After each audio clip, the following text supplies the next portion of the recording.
Let's just talk about the ending. Let's talk about where the ending of the film brought all of these characters and kind of what that meant for the film. And I'll leave with Eric on this one.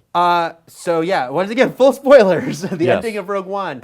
I was, impressed that they went for it and that they all died. It was certainly a movie going in. I don't think anyone thought they're all going to make it out. It almost was implicit that this would be a high body count movie, just based on the nature of the story, the fact that we never heard about these characters in the original trilogy. But I kind of thought like someone will make it out. I actually thought it was Cassian when Krennic shoots him, because I'm like, he's not dead. So I had this idea that Jyn was going to die, but that Cassian might be the one to make it out. But then they all did, and I mean, I just kind of give them kudos for this is a Star Wars movie. And so that's a pretty sort of gutsy way to go, to just be like, and I think it does reflect the kind of movie it is, which is much more looking at like the war side of Star Wars, and that there is this sacrifice and these casualties. And obviously we've had death in Star Wars, but Not at this scale. Not at this scale, Yeah. and not in this sort of like in the trenches level.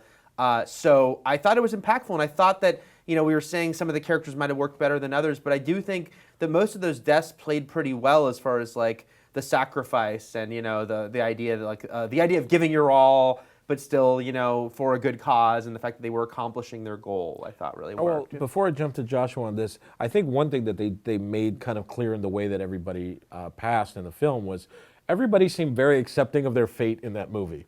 From Saw to Chimera, everybody was just like, okay, this is my time. All right, we're good here. It was, nothing was super abrupt. I think everybody just was like, I'm dedicated to the mission, and I am totally aware of the consequences of this type of mission. Right. But what did you think? Yeah, I thought, kind of like Eric was saying, of just that I was surprised because even just from a business standpoint, it's like, okay, we're gonna we're spending a lot of time and money and planning Merchandise. to make Rogue One happen.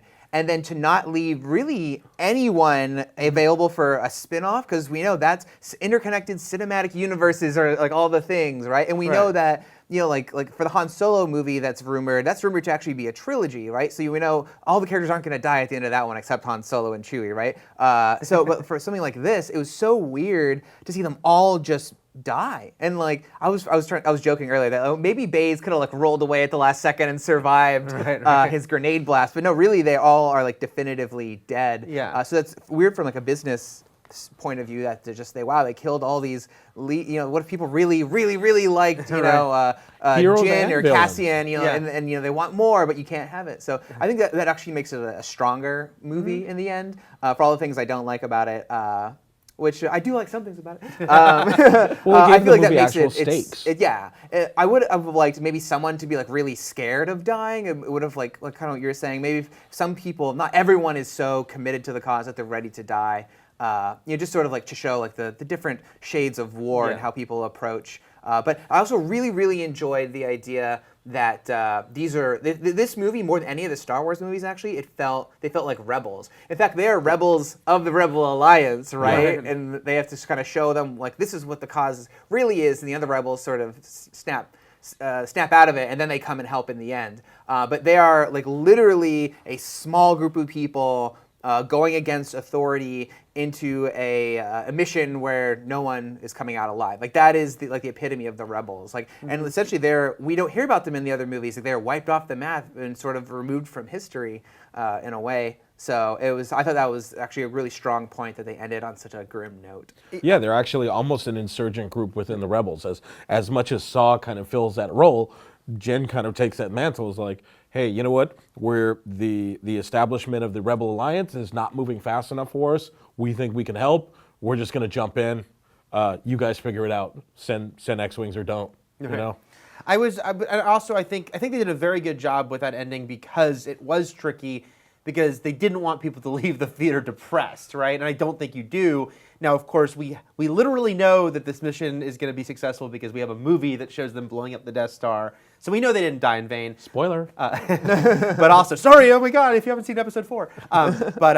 But more importantly, it's like that the way the movie works, I mean, that last half hour is so impressive. I think it just builds and builds and builds.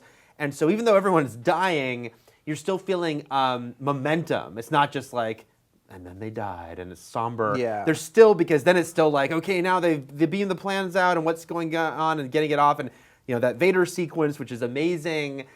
So it's very impressive, I think, to me that last act works so well as far as both being real stakes, real sacrifice, but also still kind of dare I say it, giving you hope, but but having optimism, having and leaving on still a thrill. You're right. Every character died sort of completing a different piece of the puzzle to help get those plans out. Like Bodhi connected the cable, and Cheruit did the master switch. Yeah. It was the sci-fi Dirty Dozen movie. Yeah. For in so many different ways. Although I will say just one final thing, as the sort of the nuclear blast was going off and he had The Jin, slow-moving nuclear blast. Yeah, really slow. Jin and Cassian were there.